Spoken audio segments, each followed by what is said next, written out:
All good, all good. How are you doing? Good to be back on the stage again. How you doing, Mad Hatter? How you doing, David? And to my beautiful audience over here, how you all doing? Let's wait Sorry, a I'm couple sleep for a deprived. second. Oh, I feel you. I feel it's also for me late over here, but um, fortunately, you don't have to talk to me. But you're gonna talk to Mad Hatter, who has a bit more energy than me. So yeah, are you gonna be alone on the stage, or is anyone else Oh, no, no, joining no, you no. up here? So we need Coach Andrew, Kevin, and DeFi Defender on stage as well, please. Oof, 4 versus 1 today. Hey. Bring it on. Don't worry, Mad Hatter is a level 99 character anyway, so he can handle us. I'm just gonna whip out the band hammer in the background if any of you guys on stage misbehave. So Why not stay, David? Chill with us. I'm just gonna be silent in here. Hi, DeFi Defender. Hi, Kevin. Hi, Andrew. Nice to have you on stage, everyone. Hey Thank guys, you. thanks for having us here. Good to Hey, have how's you it going, back. David? How's it going, David? It's good to be here again. Good to talk to you and Mad Hatter as always. I'm looking forward to this. This is gonna be an interesting one. I mean, we did a lot of deep dives, like I had a lot of calls discussing the whole ecosystem. I mean, there was quite a lot to discuss and wrap our heads around. So it's gonna be And then they be changed the interesting. Git book last minute. So they kept us on our toes. Yeah, they were like, when did you guys change the Git book? Did you just change it to the last couple of hours? We were actually working on it since last night, actually, just Ah, to, like update things. Since we've been very busy with Dota side of the development, we didn't have time to do the Gatebook then, so we managed to get it done last night. okay. Yeah, so Mad Hatter and I should have probably just refreshed the page in the last 24 hours. Literally just like half an hour ago, refreshed the Git book and I realized, oh, they have some there are some changes. Dang.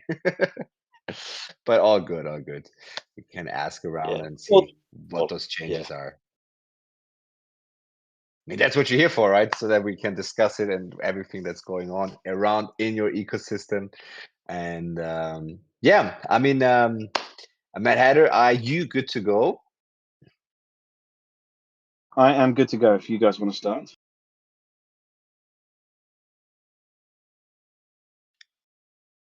Don't be shy, gents. I guess I'll start real quick. So the way we're gonna do it, Mad Hatter, is very very similar to the last time, where I'm gonna just cover the very technical questions for the ecosystem itself, right? Raj is going to be the primary one explaining the token, the math behind it, and all that fun stuff that I'm sure you're gonna go hard on him with as he asked you to. And Andrew here, obviously, he's gonna be taking care of any questions or clarifying for like the WarFi side of the um, partnership client type relationship WarHaven has with WarFi. So that's I primary how we're like going to that do it. you've come in with a plan, but you're an outhouse now. So I'm going to be bouncing questions left, right, and center to all of you because I think it's important that each and every one of you can answer each and every question. But before we even get to that, I'm going to hand it over to Potato Dave.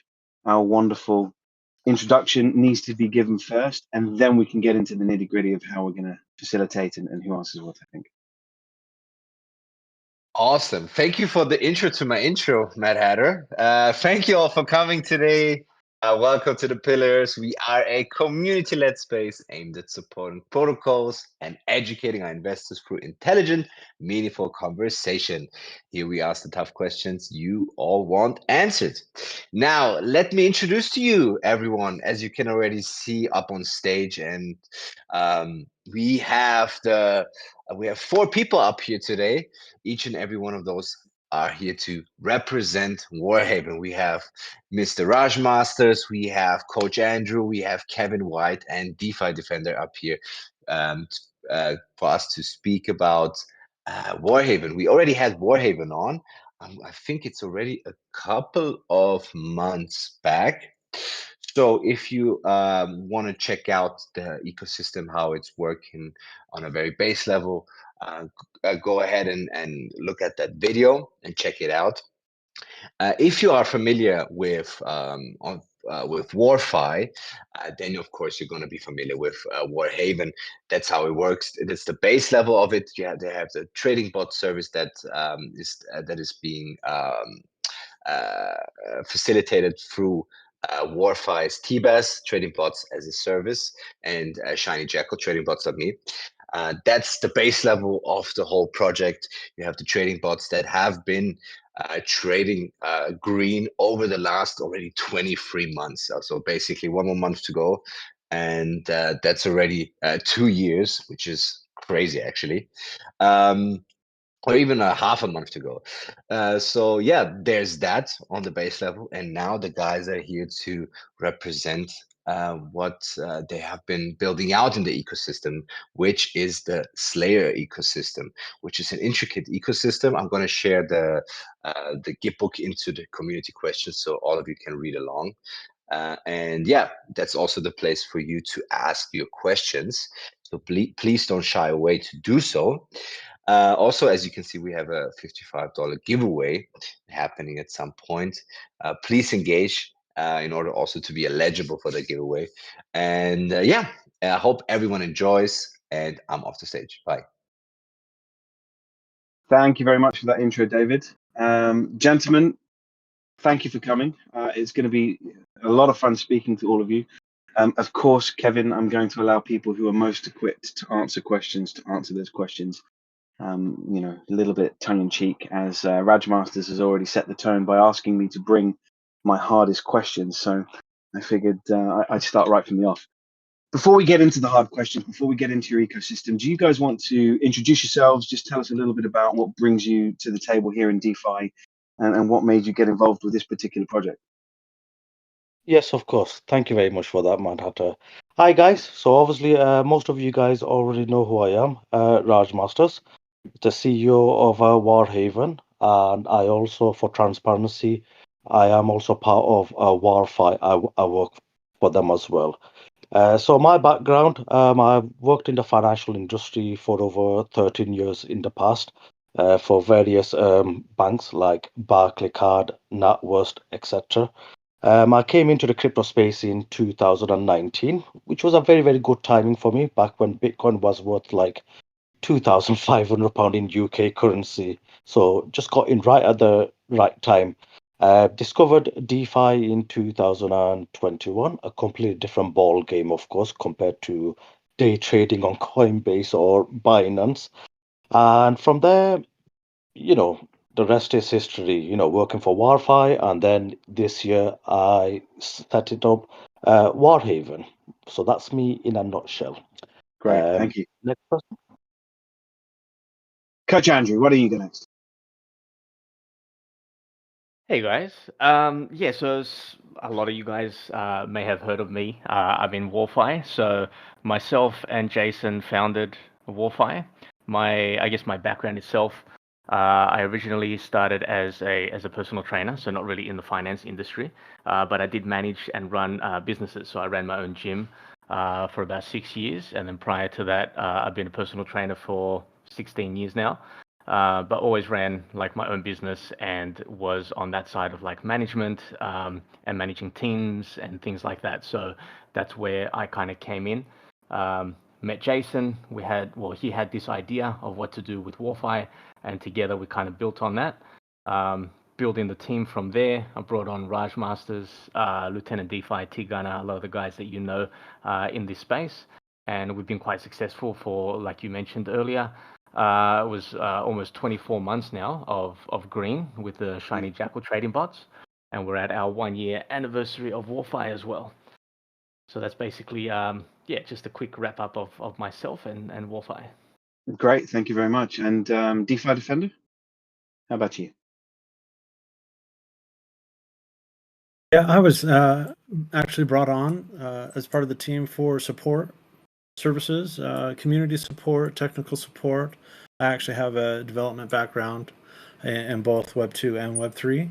And my role here today on stage is to help on the technical side, screen shares, visual, and everything according to this AMA. So I'm just here more as a quiet supporter today. Okay, perfect. Thank you so much. And Kevin?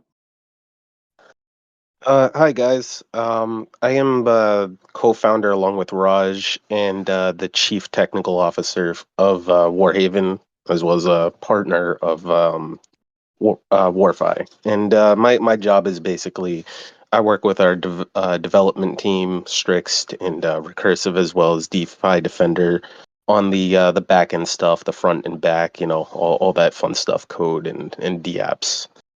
So that's what I do. Okay, perfect. Thank you very much.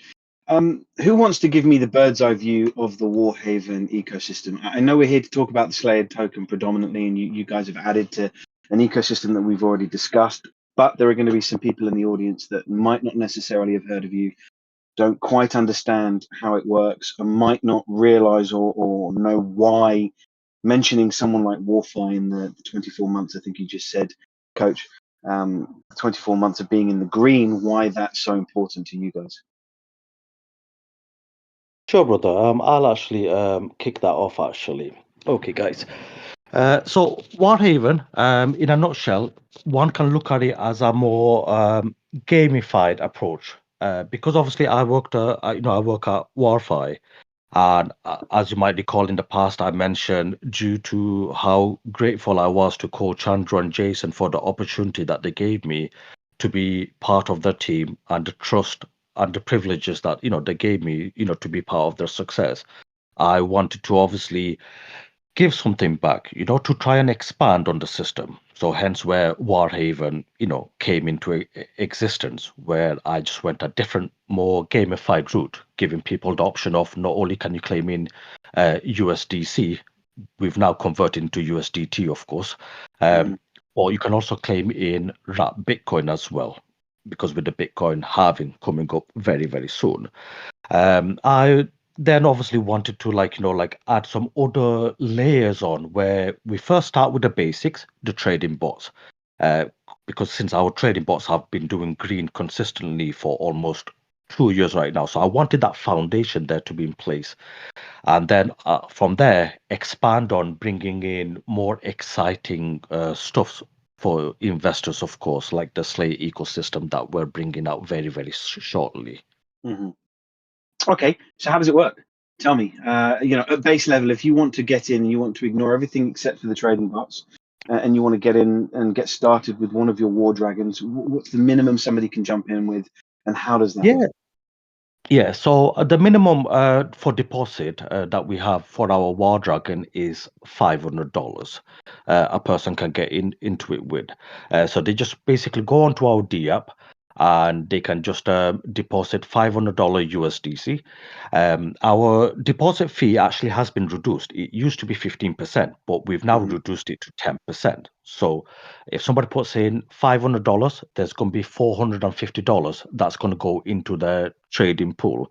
The way the trading works is if somebody put in $500 this month in November, that $450 will go into the pending pool, which will be getting ready to start trading from next month in December.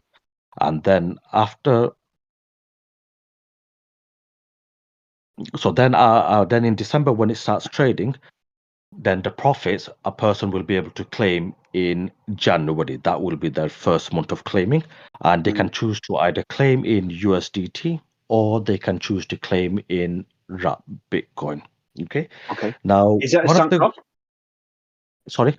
Is that a sunk cost?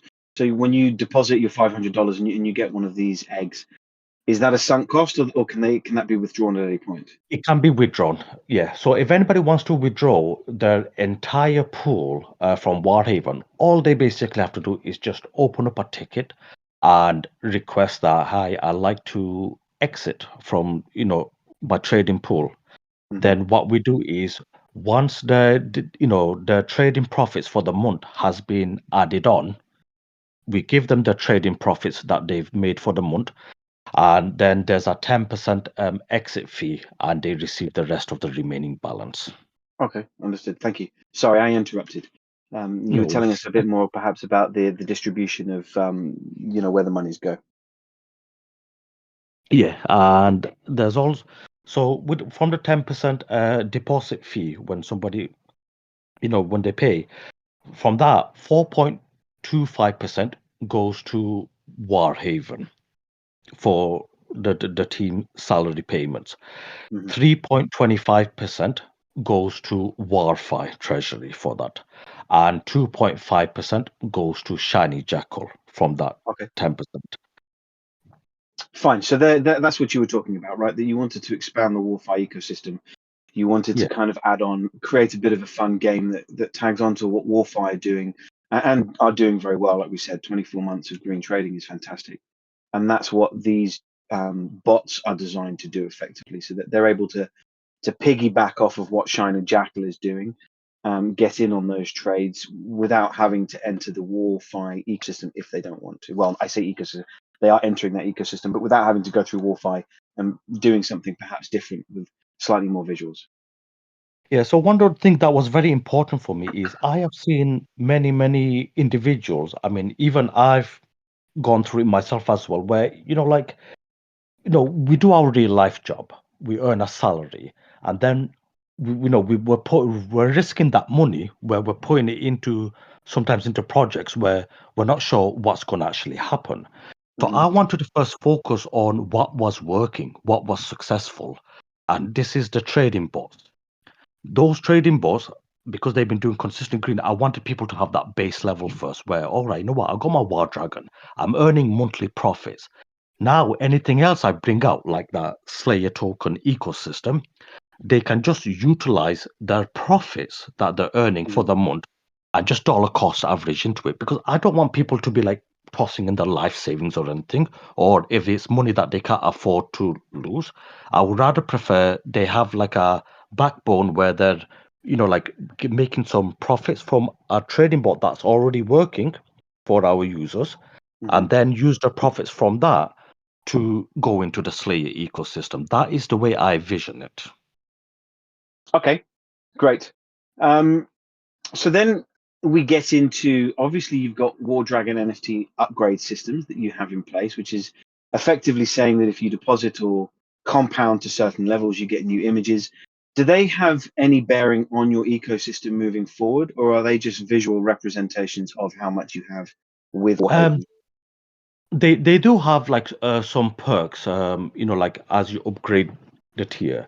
So our base level is the $500 dragon egg, which is like, call it the starter class, basically. As soon as the trading pool balance is $850 or higher, it upgrades into a War Dragon tier. At that level, the individual gets access to our War Dragon private channel. This is where I release some early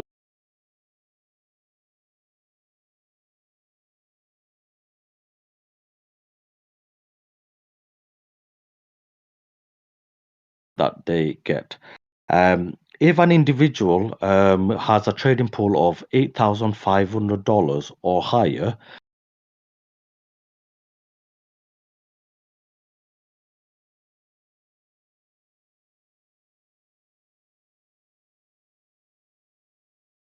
actually going to be launching the Dragon's Lair group. This will be like a private group kind of channel where future projects, developments that we create, we will allow these people to be like seed investors. They will have that opportunity to be able to have like a bigger share of, like whatever projects that we develop and everything. to Right. have that opportunity.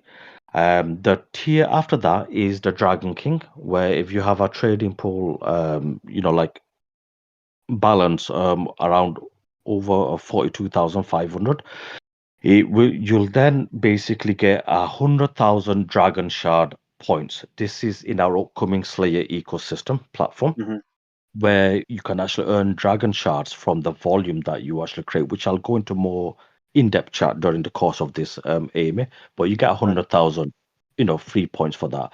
Our highest tier is the Dragon God, which you'll need a trading pool balance of $100,000 for that. Right. That information, we're keeping it confidential. So it's like if anybody ever did reach that, it's something one-to-one. It'll be discussed with them exactly what they're getting. Right. Okay. Thank you. It's interesting. I see Coach Andrew already saying that WarHaven needs an external revenue stream to succeed. Coach, what is it excites you about this particular project? I know it's obviously designed to help WarFi and vice versa. Naturally, you are an advocate for what WarFi are doing with Shiny, but what about WarHaven in particular is it that excites you? Yeah, so like I stated there, so basically WarHaven needs to have external revenue, and that's the basis for pretty much any good project. If you don't have external revenue, then it's a lot harder to try to be successful and produce, any kind of profits for people. Apart hmm from if you just have a token where people just buy and sell, and it's all dependent on the market and the users that actually purchase it. So with this, because it's heavily reliant on what we do in WarFi, and WarFi is planning to be here for a very long time. So hmm I can give maybe a tiny little bit of alpha, just the littlest bit. Go for it. So with WarFi, we are starting a new marketing campaign that will be coming very Uh-huh. soon with James Pelton, where we'll start to kind of venture outside of the DeFi space. So people that are only just seeing stuff in DeFi. So we are going into like Google ads and Facebook ads and all this kind of stuff in the lead up to our, hopefully very soon, we're looking at trying to have the business registered as well. So we can get our Right. OG holders their profit share of the company. But yeah, so there's quite a few things going on in the background. So since we know what we're building on the WarFi side and what we're looking towards the future, then we know we're going to be here for a very long time.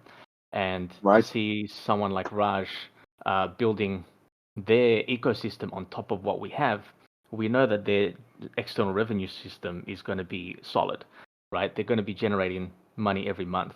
And what they're hmm doing and what they've already done is invested quite a substantial amount into WarFi to produce those profits. And I know that Raj has told me on several occasions that we needed to hit a certain, amount in trading to be Right. almost self-sustainable, that we don't need to have new people coming in to purchase the token in order for it to be successful. hmm And from the last I've heard, that number has already been reached.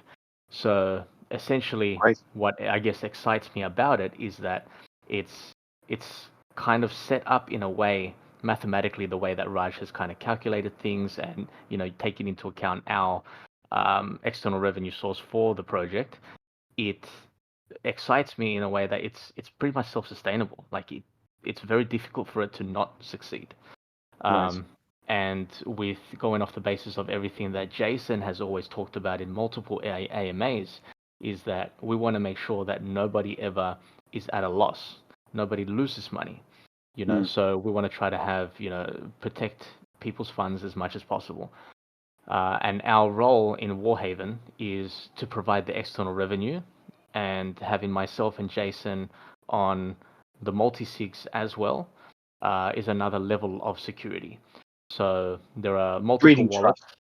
Yeah, exactly. And there are multiple wallets, all of them multi-sig, that are a part of what WarHaven is doing. And hmm because, different things have to go into different areas due to the complexities. And the main ones that we have to sign off on are anything with like the larger amounts that go on like a monthly basis. So anything that needs to be transacted on a monthly basis, that's where WarFi is involved. So we Right. have complete I guess, the transparency over all of that. So if anything needs to happen, it must be Raj, Kevin, and myself to sign off on the monthly transactions, with Jason as a backup, obviously, in case anyone's wallet gets And that's across compromised the or something entire happens. ecosystem, is it? That's across all of it, apart from some of the daily wallets. I believe there's only like 2 or 3 that only require Raj and Kevin, but still you need at least 2 people on there, with Right. myself as a backup. And that's because of time zones. So if Okay. daily transactions need to be done, my time zone doesn't work super well for these guys. So I'm in Right. Sydney, Australia. So it just to have things able to move fluidly or easily, that's why we set up those wallets that way. But the Right. larger transaction wallets, they have myself on it needing to sign. Okay, great, thank you. I like that you see yourself as someone who's there to help that level of trust, especially with the larger amounts of money that are coming through. I appreciate that it happens across the majority of the ecosystem, and I know that you're always going to advocate for what you guys are doing at WarFi because you have such a rich history of success in the background. There are going to be people that are going to be fearful that if you guys have something that happens to you, if God forbid something were to happen to Shiny, and your ecosystem falls apart, then this one then falls. When one domino goes, most of them tend to go. And then secondary to that, and I'll throw this out to both you, Coach, because I see you've unmuted, and Kevin. Secondary to that is, only having 2 people on a multi-sig for even the smaller transactions. Is that the best way to breed real security among your community? Are you thinking about perhaps adding someone else, a third and a fourth, maybe, irrespective of where it comes from, but a trusted source, so that you're really telling people, look, you can trust us. We're working towards the benefit of you guys, and nothing really is going to go wrong. Do you want to take that first? Yeah. Okay. Yeah, You so take it. I might take that to start, I guess, with the WarFi side. So obviously it's come up quite a few times when people ask, well, what happens with WarFi if something happens to Shiny or to Jason or anything like that. We do have certain fail safes in place. Obviously, if something happens to Jason, I feel like now I'm saying obviously a lot. So if anything happens to Jason, then we do have fail safes in terms of getting access to the funds, being able to to still take them out, because only Jason has access to those funds. However, we do have fail safes in place for then James Pelton as well to gain access, or myself to gain access. So there's always a protection on that side of things. And when it comes to Shiny, Jason has mentioned previously in one of the later AMAs that we have been diversifying. We don't just have Shiny, we've actually been setting up our own trading bots as well. And this way, if anything does happen to Shiny, if he's not able to continue doing what he's doing, then we can actually continue doing it anyway. Obviously, having having Shiny there makes it a lot easier, because we wouldn't have to actually be doing a lot of that work, and that's the whole purpose of the partnership. They focus heavily on that, and we just bring people in to the trading bots. But if things were to go that way, then we do have other options moving forward. Great, thank you. And just to touch lightly on the multi-sigs, so Please. even though it does require Raj Masters and Kevin on some of those, and only the 2 of them, I'm still on those multi-sigs as well, as like a backup. And with the other ones, we do have a 4. So we've got like a 3 need to sign with a 4th on there, which is Jason. And everything else is 3 of us on there, just needing the 2 signatures. Right. Okay. So on those 2 signatures, Kevin, I'm not going to dwell at all really on anything that's happened previous, but there are going to be people that might be concerned, given some histories, that having 2 of 2 with you on a multi-sig might not be the best way to keep something safe. And you're going to have some pushback on that, and we've discussed it Obviously. during another conversation. So rather than put yourselves in that position, would it not make sense to maybe bring someone else in and have it a 3 or 4 maybe? Is that a plan in the future? How are you guys going to tackle that particular stress point? So I will say this, right? I think first off, we've shown, and I'll touch on the first part. I think I've shown over the past 8 months, right, that I'm here to stay and work on my stuff to what you were referencing, right? as far as the WarHaven stuff, right? I think we've also shown as a team, right? Me, Raj, Coach, DeFi Defender, the devs, right? I think we've all shown that we're very trustworthy when it comes to handling money and being responsible and transparent, right? I don't even think that's a question. To your greater question, though, we have discussed that, yes, for those specific wallets as a team, we have had that discussion. I'm not going to say it's out of the realm of possibility that those few wallets that are 2 out of 3 who might have another person added to, whether it's DeFi Defender or Jason, and we switch it to 3-4, right? It's not out of the realm of possibility. We've had those discussions. Obviously, that is a decision that would primarily come from Raj and Andrew, and to a lesser extent Jason, as he is sometimes a part of those conversations that we have. You know, my thing is I'm just more focused on, you know, working on the dApps and the contracts with the 2 devs and you know, stuff that DeFi Defender does, and just QA and, you know, making sure that everything works. There's no bugs, no issues, no glitches, no security vulnerabilities. You know, that's where my expertise are currently. Okay. Fine. You know, I can accept that as pushback. And like I said, I'm not going to dwell on it. There are a few things I'm sure that the community will push back to you on, and that's for you guys to discuss. I'm glad it's being thought about. I think optically it's important, even if you don't feel that there's a necessity for it. And I always think that, of course, proving yourselves out through your actions is vitally important. But just removing any problems by, you know, changing the optics slightly, I think is equally as important, especially for those that might still be harboring onto some kind of previous experiences, as it were. But let's talk about the Slayer and you know, NFT collections. Let's talk about what it means to get into that side of what you are now creating out. First and foremost, who has experience with kind of gamifying a project? Who has experience with building this out? Who's the lore person? Well, I developed the lore, and I've primarily worked with our 2 devs, Strix and Recursive, on the NFTs. So what do you need to know? What's the big question? I mean, there's going to be some big questions coming down the line as we go. First and foremost, I suppose, is when you're creating and releasing an ecosystem like this, was it sensible to release it in the way that you guys did? And I don't mean that disparagingly. I just found it overwhelming to read, and I'm sure lots of other people did. And it took me a lot of hours of reading, listening, and re-listening to really wrap my head around what it is that you guys have created.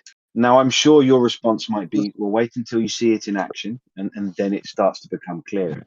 But anybody that wants to learn now, it's really difficult, especially when you're saying, well, actually, these aspects of what we've released aren't going to be coming for some time, or they might not be coming for a couple of months. So have you thought about maybe condensing this into what is available now so that people can get to grips with what is going to be coming on the doorstep, and then releasing other bits to this ecosystem as and when it's ready? So I'll say this, right? The Slayer ecosystem is what I've called it in other AMAs, a platform, and I say that word not to like PR market. Like, it's a platform because of all of the features rolled into one package, right? And there's a grander vision with that. To that point, right? There are things that are not coming at launch, right? There are a couple big things. The Hell Pool isn't coming, for example. The Shadow Slayer token staking, that isn't coming, right? There are several things or like big things, and they're all coming, but there are also several things that aren't, and those will come down the line along with other things. But yeah, I would say it's ambitious, right? And I would admit to you, right, Matt, I think that we could have done better on the communication aspect in terms of like giving people more solid information to understand.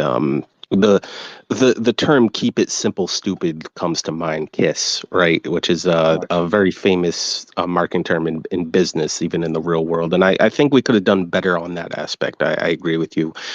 But I will say this, in DeFi Defender, if you want to share it, you can, because I know Raj is going to need it anyways here in a bit. The last couple days we worked on a graphic to give people a visual idea of like everything, the fee breakdown, like kind of like telling somebody their journey through the ecosystem. So like you don't have to just hear me or Raj talk about it at length. You can visually look at everything. And I mean everything. We really went through it. It was actually kind of hard to go through it all. And kudos to DeFi Defender for making that. He spent a lot of time on it the last couple days.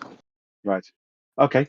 Is that something that's in the Gitbook already, or that's you guys have not released? It's not in the Gitbook as of yet. It will be added probably tonight by me and Raj, but we have it. And DeFi Defender, if you can hear me, just get on screen or add it in the chat if you can, brother.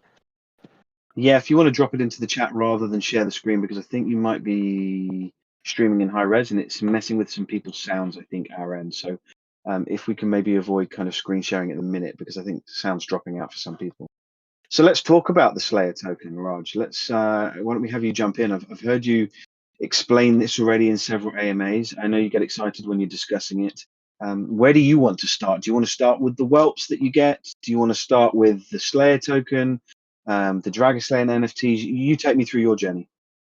Of course. Thank you very much for that. And yes, I am very excited to talk about it.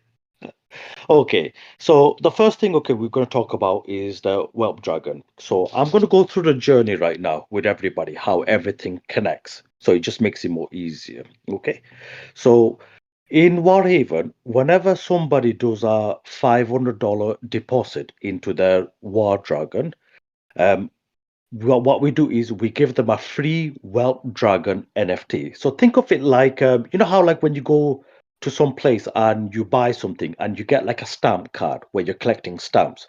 Think of the Whelp Dragon like, you're collecting it for free. We give it to you for free for every time you make a $500 deposit.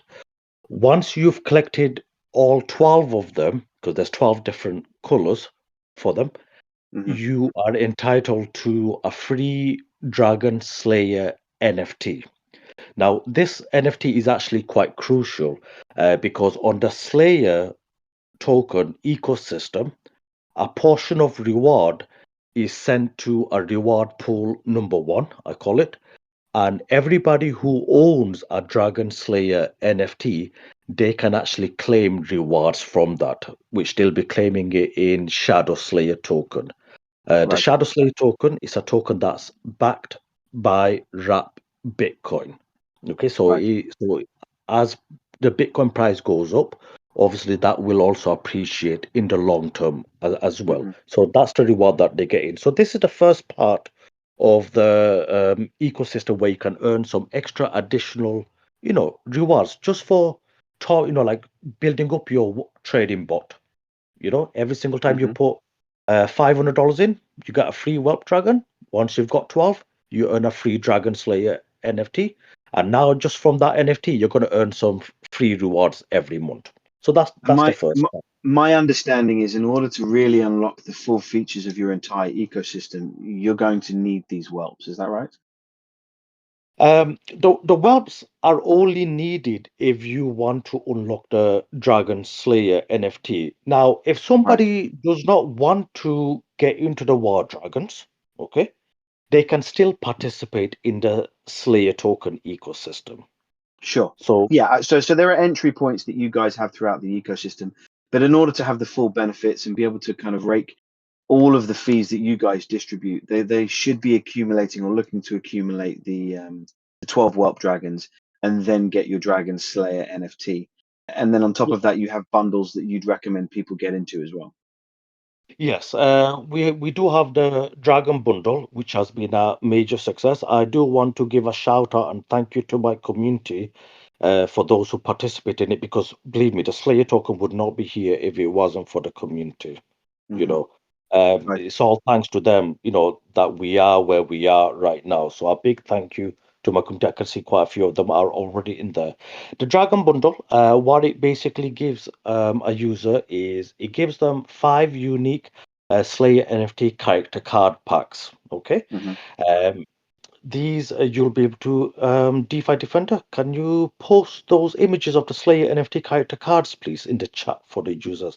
Thank you very much for that. There we go. So you see all those 5 cards there, the Slayer NFT character cards. Yes. You get all of these 5 cards. Now, just for owning all 5 of these cards, you'll get access to the reward pool number 2 in the Slayer token ecosystem, where you Mhm. can earn Shadow Slayer token as well. In that pool as well. Just so you know, the Dragon Slayer NFT and the Slayer NFT character cards, those rewards pool, they get the same allocation.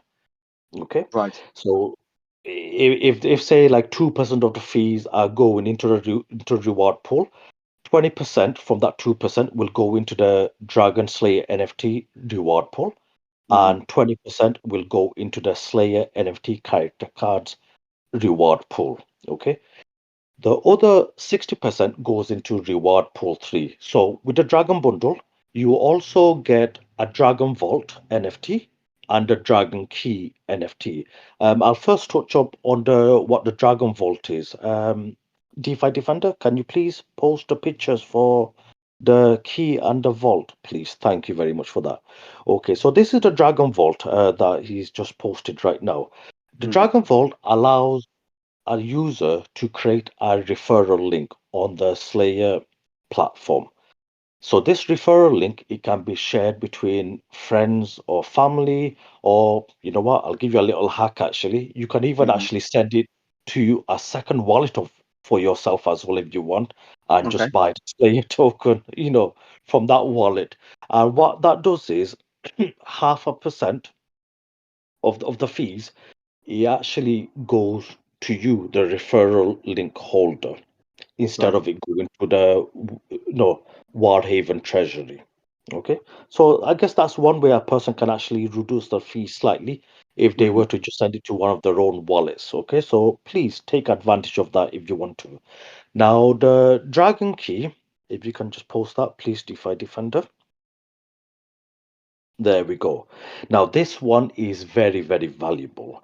The Dragon Key it actually has the highest reward pool in the Slayer token ecosystem.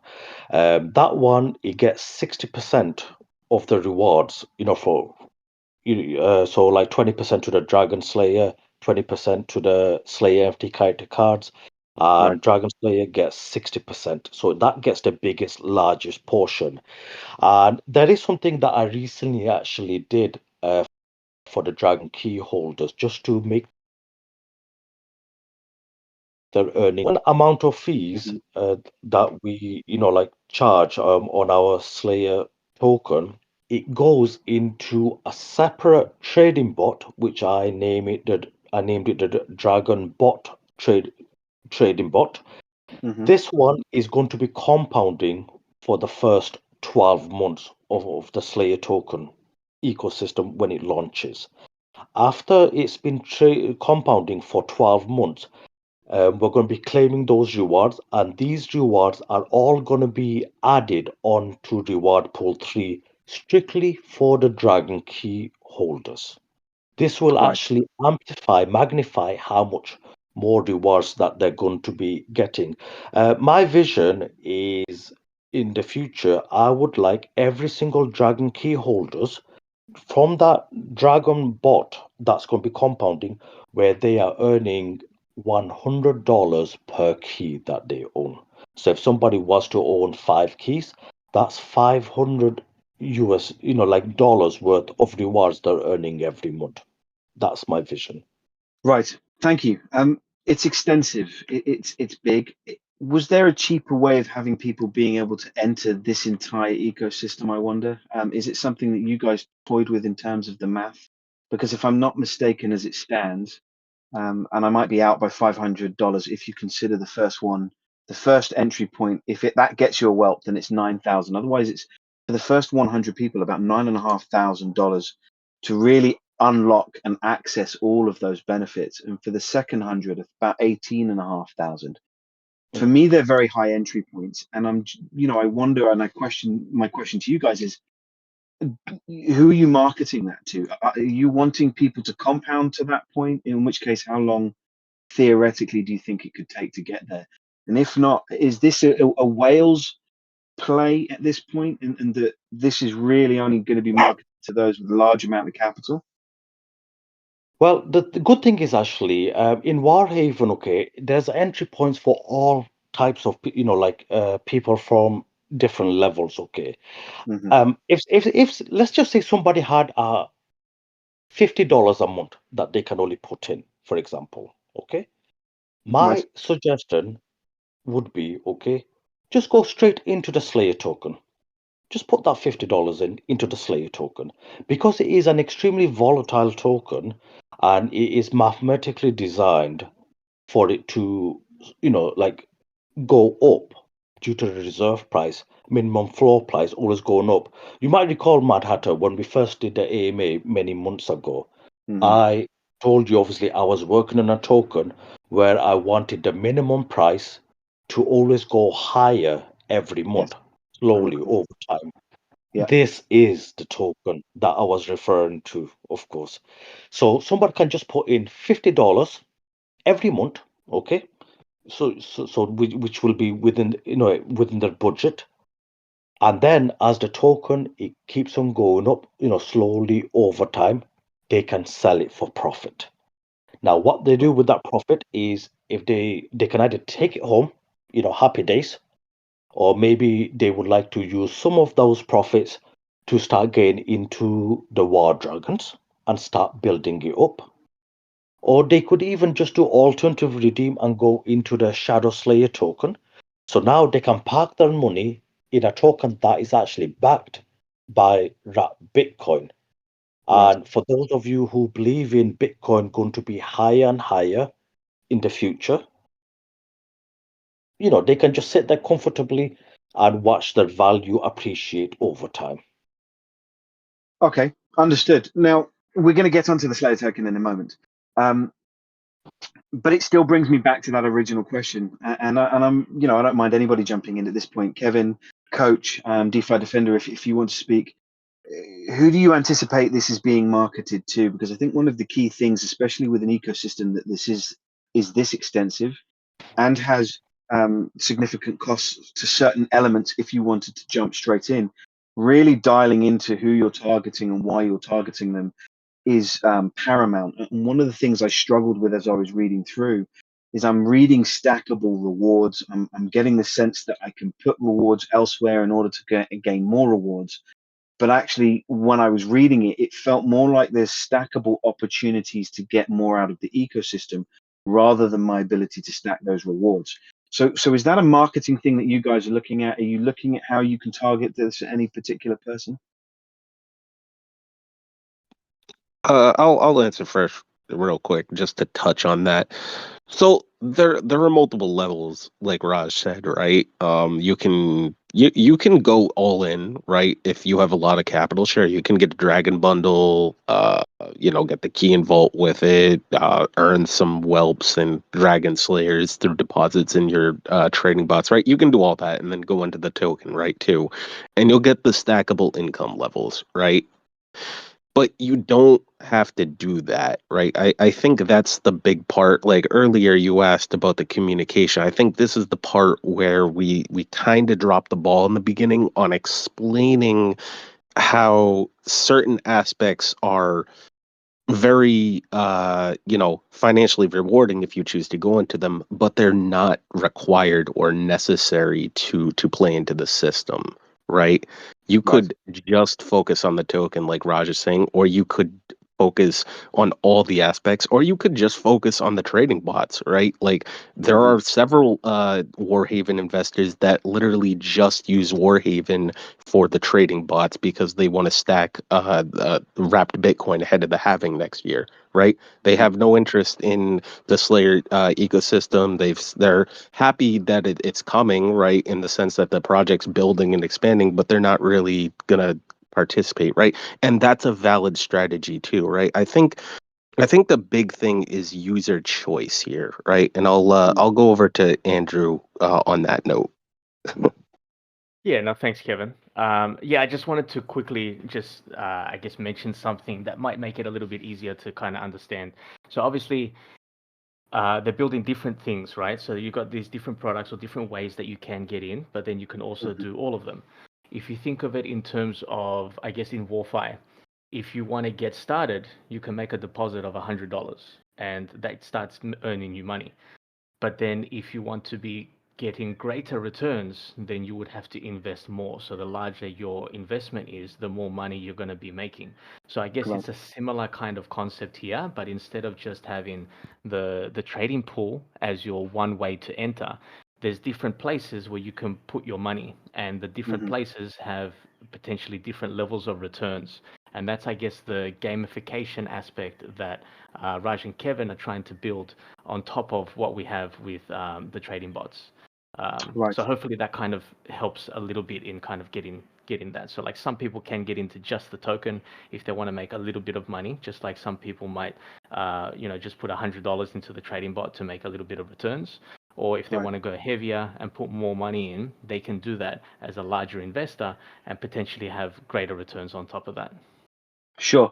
I wonder if there is an opportunity for you to put that in kind of law form, your investment strategies and the various strategies of battle, as it were, that you can put into this game in order to allow people to really fully comprehend the ecosystem in a way that makes sense to the visuals and the wording that they're being given when they read the Gitbook, for example.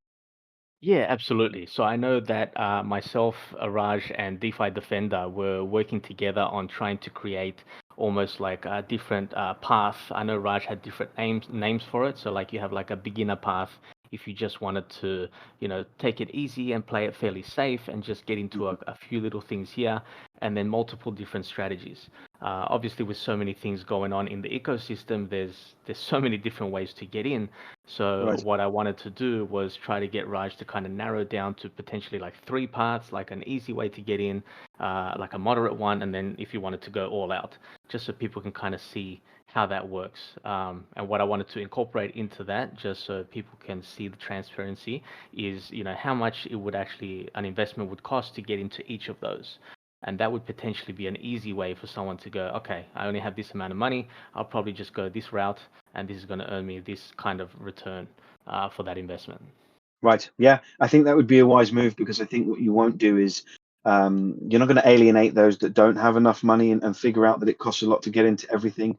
And you might encourage more money coming in from people that do have enough and want to play the game in the way that you guys have built it out. So really separating those two, I think, is going to be important for you guys. Um, Raj, tell me about the Slayer token, and this is where maybe some of the really hard questions are going to come in. And if any of your team at some point feel like I've been a bit too rough, they can blame you directly because you did, as we know, set the challenge out for me yesterday to ask the hardest questions I could. So let's get to it. Thank you very much for that. Maybe we should increase the difficulty a lot more higher, actually. Okay, let's go for it. So the Slayer token, I understand it has a rising floor price, and I understand that you're splitting. I guess the LP that you have at the 0.5% is what's going towards the floor price, both at buy and sell. So, for a full circle of minting and then redeeming that token, 1% is going towards a rising floor price. And then there's a 10% discrepancy between the floor and the market price. Would that be roughly correct with the math that you've got on your Uh, Gitbook? Not exactly, actually. I do apologize. Great. Yeah. Then talk me through Um, it. okay, right. So, see, when I designed it, okay, I've looked at like what were some of the problems with other kind of tokens that comes into in DeFi. I mean, we've all seen like new tokens coming out. Hey, there's a new launch going on. The price starts pumping in the early days, but then what happens? You know, people start dumping and everything, okay, and then the price starts, going down. Yeah, and it requires constantly new and new people coming in to actually raise the price up and everything. Now, in order for Slay Token to work, the biggest thing that was needed, firstly, is revenue streams, which my dear friend Coach Andrew obviously explained, in the beginning. Revenue Hmm. streams are very, very important, and I'm obviously happy to say that Slay Token is in a position where I can say that. Let's just say, as soon as it launches, if not a single new investor came in, and the only people who actually bought the token was just the people in our WarHaven community at the moment, they will still make profit even without any new investors. So we're actually self-sustainable. So I just wanted to just throw that out there first, okay? Now, the way I designed Slayer token is it works on a model which we call price escalation range token, because there are different ranges in this token where whenever a full token has been bought, the price increases by a certain set conditioned value, so it does not follow the normal rules of like in an automatic market maker. It doesn't follow like that. By Just a setting, quick question. Let me jump in because I'll jump in as you go because I think it's important that we yeah, kind of dial into some points. Is this token fractionalized? yes, there are yes, it is fractional, so you can buy actually like 1% of the token, etc. if you wanted to. That's not our issue. Right. Yeah. I understood. Okay, so that's one thing that I didn't get from your Git book. I couldn't find. I thought it might be fractionalized because you've mentioned it here and you mentioned it in your Git book that when you mint a whole token and the whole stood out to me. So it is going to be a fractionalized token. Fine. Okay. Yeah. Sorry, I interrupted. After you. No worries. That's fine. Okay. So whenever as I said, a whole token is bought, okay, the token it increases in price range by certain set conditions that I basically put in it. Okay. The token is quite volatile, so it will go very, very fast. Okay. With whatever volume's coming in. Now, when people are selling it, it actually goes down more faster than it actually goes up. So I want to explain that part clearly, of course. Okay, so it goes down a lot more faster, and because there's because it's quickly paying out, to those who are selling, and there's also the amount that's going into the reserve price. There's like an average reserve price where there's enough liquidity where if everybody was to sell all the tokens at once, there is enough liquidity to pay everybody a certain minimum amount out. So let's say when the token launches, I'm just using an arbitrary number here just to make it a bit more simpler. Let's say the reserve price is at $1. Okay. Now we've had about say $20,000 worth of volume. The price of the token has gone to, let's say, $10. And now if everybody was to try and start selling right now, the price it can never go below, let's say, $2.50 because there is enough liquidity to pay every single token at $2.50. So that's the minimum price, reserve price right now. Now, when people Now, start, I have a question. yes, Let me jump in here. So the minimum price is, and I'm guessing that's the LP. So am I right in thinking when you mint a whole token and when you sell a whole token, 0.5% each end goes towards that floor price? Is that correct? that's correct. That Right. goes down to that floor price. Yes, that Fine. is Okay. correct. So I understand how that's working, and it's very similar to something like UP, right? The UP token, Rise token, that it's 100% backed. It can't go any lower than that. And I'm going to guess that when it comes to, and you're not going to want to give away your secret sauce, but when it comes to the Slayer token and your layered caps, I'm going to guess that what you're either doing is having an amount of tokens that can be minted, or you're allowing a certain percentage gap between floor and ceiling before one of these correctional events happen, which is the Calamity event, which we'll get into. Does that sound about the right ballpark? It's a little bit in the right I'm simplifying direction, things, but of course. just yeah, Fine. but there Right. is a lot more mechanics involved in it. Of course, I'm sure. I mean, there's going to be some complex math that happens in the background, but okay, fine, great. So you've told me that there's no volume that's needed from anybody new coming in. Does that mean that you guys are actively buying this token as well with some of the rewards that are coming in? Because what I couldn't see is whether or not you guys were actively buying the Slayer token yourselves through the system. Yes, that's correct. So, as you know, okay, we've already got some. I gave you some numbers you might recall in direct Yeah. message. Yes. Feel free to post that information for the public, of course. That's Okay. completely fine.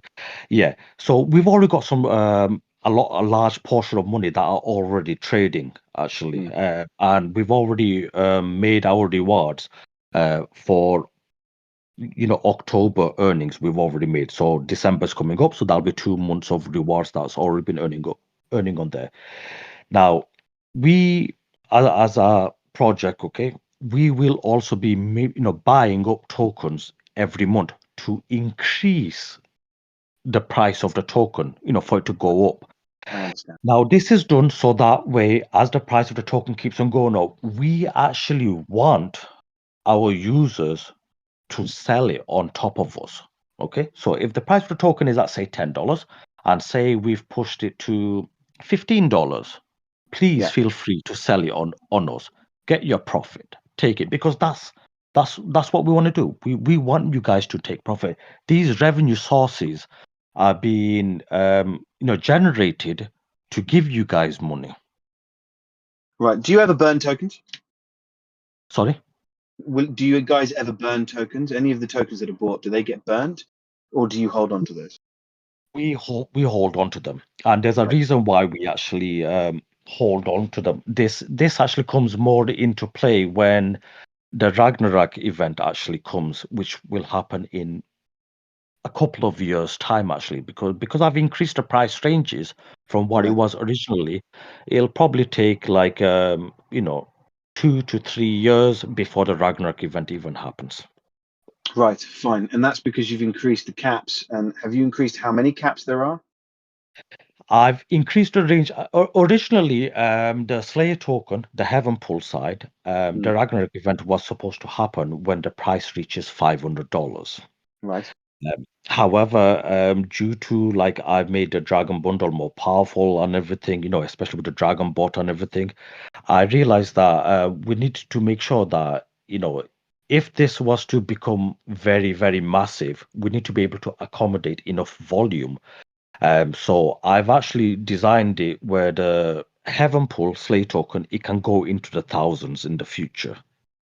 Right. And is there a cap on the tokens? I know you've said that you won't discuss necessarily what that cap is, but is there a cap on the tokens themselves? Okay, so I'll give you this information.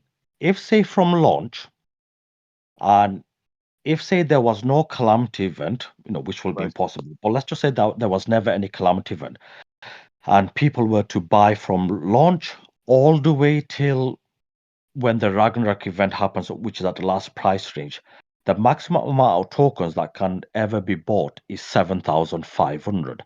However, because there are calamity events that's going to be happening, and people are going to be selling the token and then buying again, there will be actually more than 7,500 tokens in existence by the time Ragnarok event happens. Right. And do you have a name for the fractionalized element of your token?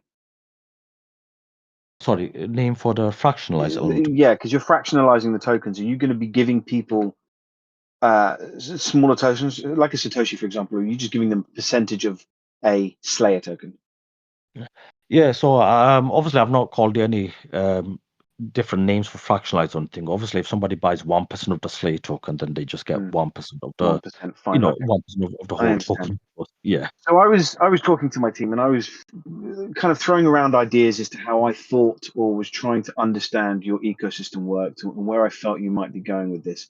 And I wondered whether or not either you were able to create such a massive gap between obviously your floor, your reserve price, which is always going to be rising, and the market price through inflation, i.e. you're just printing more tokens. And now you're telling me you're doing that with how much is coming in. Or what you might be doing is splitting up the liquidity, and therefore you're getting or allowing the market price to get to a certain percentage. And once that percentage triggers, now I'm getting the sense that perhaps there's something that's happening in between the two.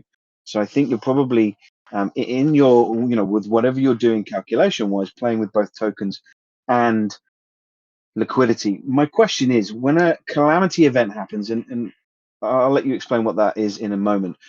A calamity is a corrective event, and that corrective event is meant to reset the price. What happens, because when you're resetting a price, you've got to be taking liquidity out. No, we're not taking liquidity. No liquidity is taken out, just so you know. No liquidity is taken out. No liquidity is taken out. So what happens to people's funds if a calamity event happens and they lose, say, 25%, which I know you're going to say is a DCA opportunity, you're seeing it as a dollar cost average opportunity to get in, buy more tokens, which then will bring me to the question, and again, we'll discuss all this, so it will bring me to the question on are you going to be educating people to not put all of their funds in one go because you want them to DCA in, for example? But if you're not taking it, go on, sorry.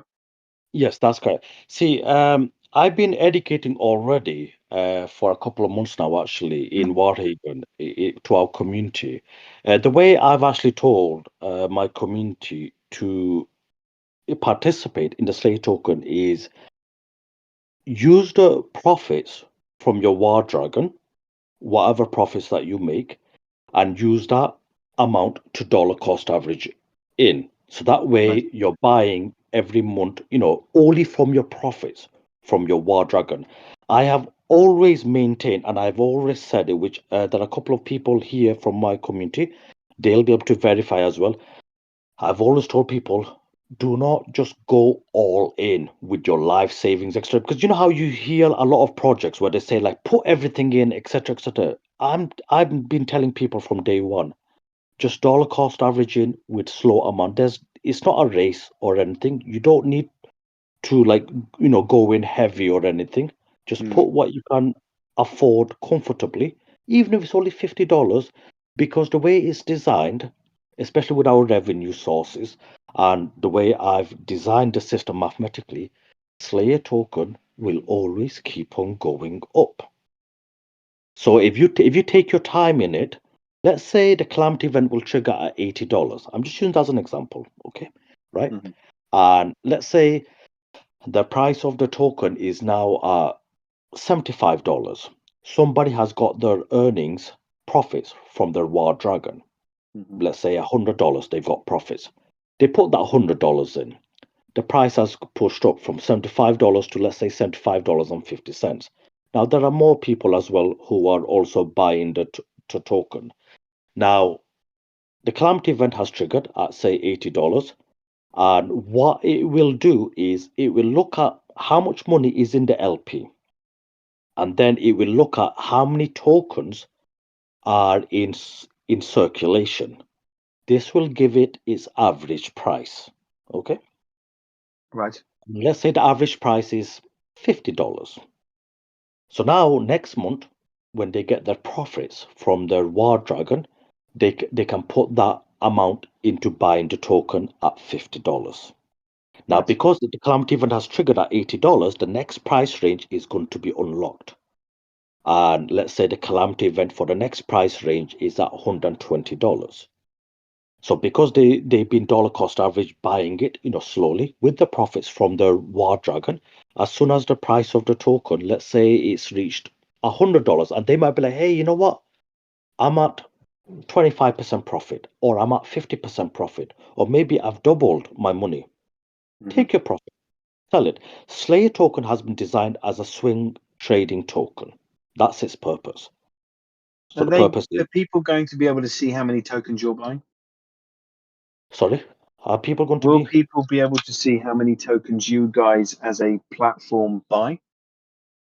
Yeah, so on the Slayer platform, we're gonna have like an information there which actually shows every single trading that's basically happening. Whenever a user buys or sells, they'll be able to see all those information. So you can basically see everybody's wallets there, everybody who's buying and selling. Kevin, you'll be better at explaining that side. Yeah, please do. Kevin, are you going to be fully transparent with the team wallets in terms of the buybacks Yeah, that you're doing for the Slayer token? So I just want to say, right, like in addition to what he just said, because he's talking about the more gamified and like social features of the platform, which I'll go into in a minute. But to answer your question, yes, we will be telling people and announcements and stuff when we do buybacks and showing that, right? We're going to tell people even ahead of time, probably. I would say, like, obviously, buybacks are going to happen once a month, just because the primary revenue stream is the bots through WarFi, right? And so they pay out once a month. So it's going to be a nice like monthly ritual, monthly treat where a big buyback happens, right? And we'll tell everybody, like, okay, we have $2,200 this month, and that's allocated for that. There you go. Right. And the buyback happens, right? And as Raj said, people can dump on us to take profits. One other thing I want to touch on real quick, and I do apologize, Mad Hatter, but it's very quickly because Raj is talking about like all these big price jumps and price dips, right? And the reason that Slayer token can actually achieve these, right? Because I think a lot of people are going to think about this like rise or up token, as you've said. It's not, because those tokens have a flaw, and I'm not saying this to crap on Rise or Up. I actually like both of them. I've invested in Up before. There's an inherent flaw with appreciating assets, though, and the flaw is stagnation, and it's because all of those appreciating assets and all of the other ones like Momentum and XUSD, there's an inherent flaw that they use LP dynamics still. They're still focused on, if you have 200 tokens and it's $1.68, you're going to sell each token at $1.68, right? And it means that you need an ever crazy amount of money to push the price up just a little bit, right? Like with Rise, like they go up like 2 cents on a $2,000 sell, or even buy, right? Although the buy will probably make it go up a little more. I digress, right? With Slayer, because the system has it going up per token, it's calculated per token rather than the whole. Like you buying 200 tokens, it's not going to buy 200 tokens at a fixed price. It's going to do price escalation per token. So the first token $3, second token $6, et cetera, et cetera, et cetera. This is why the price escalation and de-escalation is so crazy on the market price, right?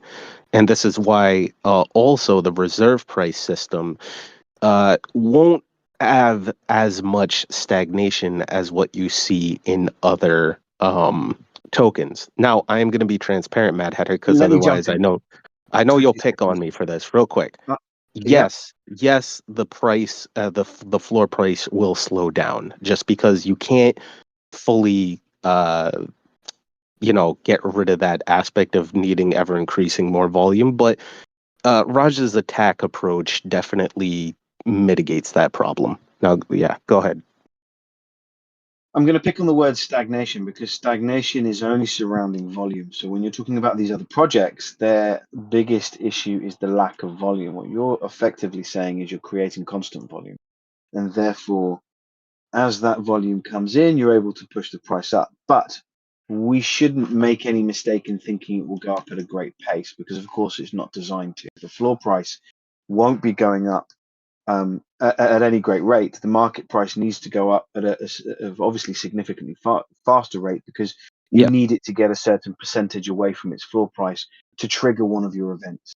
And as the floor price is rising over the next 2 to 3 years, as Roger said, I'm going to hazard a guess just by the way you guys have written 76.5% that you've split this into either 4 or 5 calamity events per Ragnarok. That would be my guess. I could be totally wrong, of course, but I would guess 4 to 5 before a Ragnarok event occurs. So, I appreciate what you're saying in terms of stagnation, that it's always going to be rising, but it's going to be very slow as well. And I think it's good to set those expectations, right? Oh yeah, I would say this, right? Will the price go up faster at launch than a traditional token? Yeah, I would hazard to say that based on the discussions I've had with Raj's math, right? Yeah, it'll go up faster at launch, right? Than even a traditional token, which goes up faster at launch. But it will slow down. You're absolutely correct. I'm not gonna sit here and dishonestly say it will just go up faster always, right? Because that's no. I would say, though, for the sake of argument, that it is inherently a better system than what the other tokens are doing. That it does the job better, per se. I'd be disappointed if you didn't stand behind your own token like that, to be brutally honest. So I appreciate that you're advocating for that, for these mechanics in this particular token. I do appreciate that. So, I have a grasp of what I believe the Slayer token is designed to do, and I think I have a bit of a grasp on how you are, kind of trying to toy with the mechanics in order to force the market price up, and make sure that these calamity events happen. Now, Raj, talk to me about those calamity events. We have mentioned them. We haven't necessarily gone into them too much. These are events that will trigger a reset in price. Now, you're telling me that's going to be done without taking liquidity out. And if you're also doing it without selling your own tokens, I'm curious if you can allude to how you can reset a price on a token without affecting anybody's, while affecting someone's bag, but without taking liquidity out or splitting it up into a separate pool. Of course, that's fine. Yeah. So as I said, okay, the way the calamity event, okay, it works, okay, is the price it goes down to, the reserve price. The calculation is simple. It just looks at how much is in the LP, and then it divides it by the amount of circulating supply of token. That's Right. how you get the value for that, okay? So as I said, okay, let's just say that there's $50,000 in the LP pool, okay? And let's say there is about 1,000 tokens in circulation, okay? Now, I want you to picture the market price. So that's the volatile range, like where the price goes up very fast and the price goes down very fast when people are buying and selling, when they're swing trading. Let's say that the market price is $80, okay? And the calamity event has triggered. It look at, okay, there's $50,000 in the LP, and there is currently 1,000 tokens in existence. So $50,000 divided by 1,000 tokens, it gives you $50. That means if every single person was to sell right now the token, they'll all get equal $50 each, minus the redeem tax, of course, the sell tax, of course. And So that includes the team token. No, I keep saying team tokens. You don't own them. That includes the project yes, token. yes, that includes every token in existence. That's correct, Understood. yes. So again, you're not going to tell me the secret source, and you obviously don't have to tell me if I'm right. But I hazard a guess, before a calamity event, you're not including the project tokens in your calculations. A calamity event triggers your tokens to go into the calculations, which will inevitably bring the price down. So what is very important for you guys in the ecosystem, as Coach Andrew alluded to, is your external revenue source and the speed by which you're able to buy tokens and hold on to them. Would that be around the right area? Yes. So our token, well, the project, that's buying the tokens and everything. The calamity event takes into account every single token in circulation, the user's token and the token that the treasure, the wallets, multisig is buying as well. It takes all that into account when it gives its value. Okay. Right, great. Okay, perfect. And I thought as much, which is where your idea of gamification comes in that you are wanting people to perhaps take a look at how many tokens you've bought, where the market price sits at, and one of the reasons you don't want to give the floor price, of course, or the reserve price that you're going to be starting at, is that you don't want people to very quickly realize, well, if it gets maybe 76, 75, 63% away from the floor price, you guys are going to have that event trigger. I want people to discover these things. Like try to think of until the very first Ragnarok happens, which will be a couple of years ago. I'd like the community to work together to try and figure out the pattern. Make it a bit exciting and fun. Now, obviously, after the very first Ragnarok event happens in the Heaven Pool, everybody will know what the price ranges are. Because the token price is going to reset back to the starting launch price, since all the LP is going to be distributed to every single token holders. Okay. Right. So think of that like a round two, back again like a brand new launch. So at that time, everybody will know exactly what all the calamity event price trigger ranges are. Kevin, Talk to me. Oh, yeah. I sorry to jump in, Raj and Mad Hatter. I did want to just clarify one thing, and I'm sure you saw it in the announcement that I put out a few days back, Mad Hatter. Um, the contracts for the Slayer token, they're gonna have their source code verified on Polygon Scan, right? So the ranges, the Calamity events, the Ragnarok, that's all gonna be in the source code. So like, well, we encourage people to definitely do the discoverability and the gamify, naturally. If anyone wants to verify those ranges and they have a little bit of coding knowledge to read Solidity, go ahead. Or maybe you have a friend who does and they can read it for you. By all means, right? We want you to have the full transparent of looking at the code and verifying it yourself, right? So either or, right? They can do it as Raj said, or they can go look at the ranges and know them that way. Sure. It really will be up to the user. I think user choice is big, and I think transparency and people having a right to know all the stuff is legit and good and on the up and up.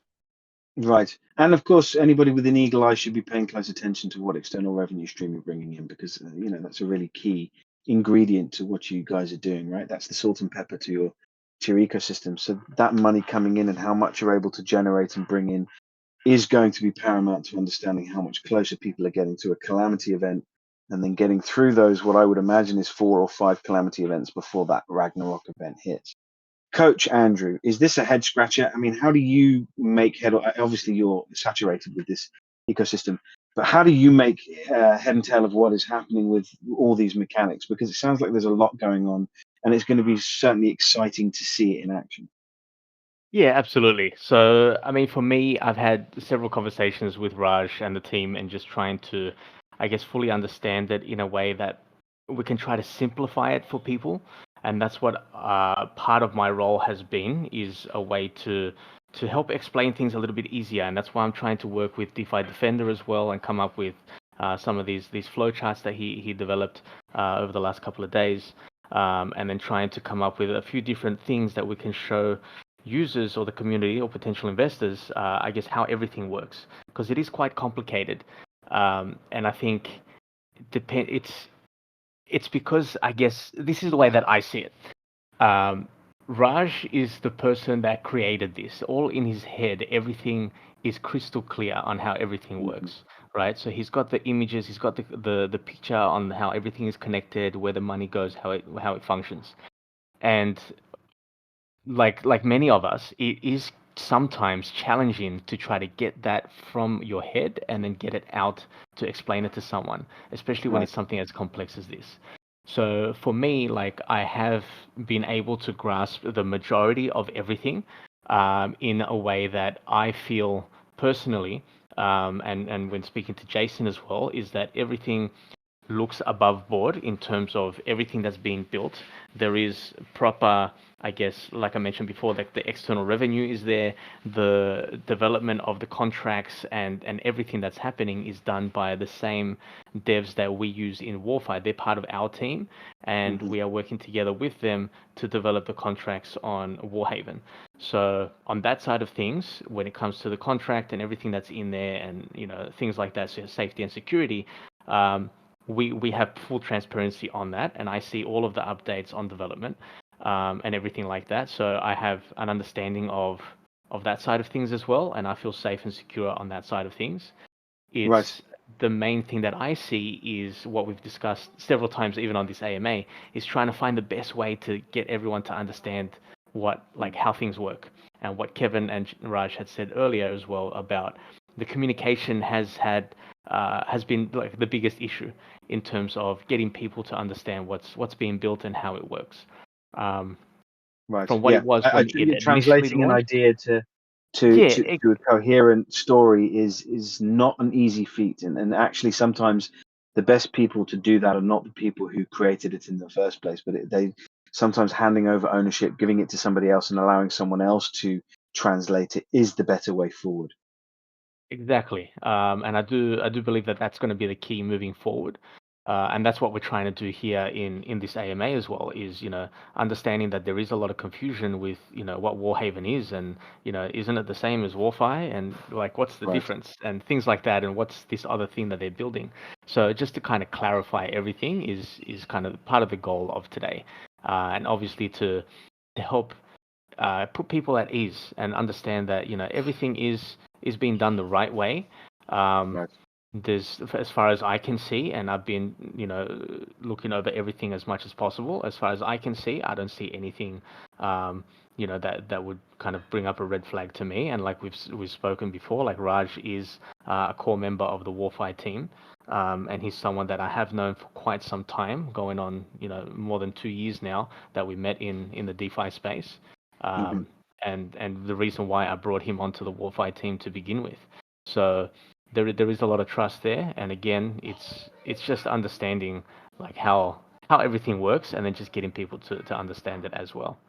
Great. And of course, listening to the community, one of the things that I noticed in your announcements is that you guys recently announced that all of the contracts will be fully verified on Polygon Scan, which previously they might not have been. So you guys are taking on board that feedback and implementing those if people are, throwing enough of those concerns at you, right?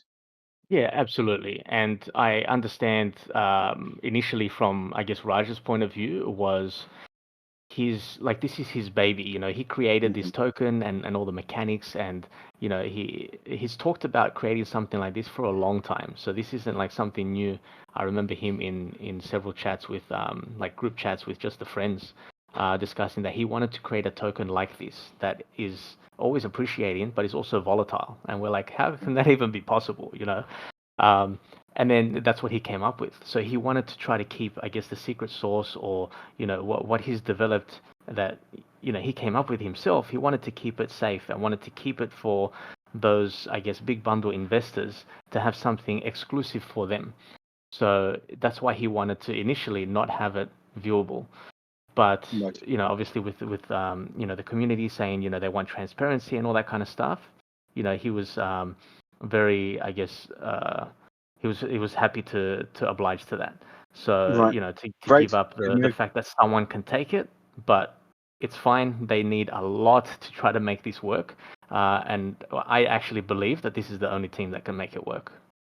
Right. And high praise. And again, like I said to Kevin, I'm glad that you were able to stand behind the team so strongly. And, I think it shouldn't be lost on people that do have concerns, that while concerns are good, and bringing up pointers and misunderstandings, and if you don't get the ecosystem well, bringing those questions up is good. There is still a team that sits behind this that does have a track record of 24 months worth of green trading.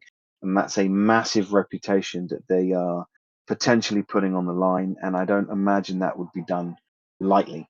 So, there's that kind of juxtaposition of that reputation then with this crazy ecosystem that is just, so complex and kind of difficult to navigate.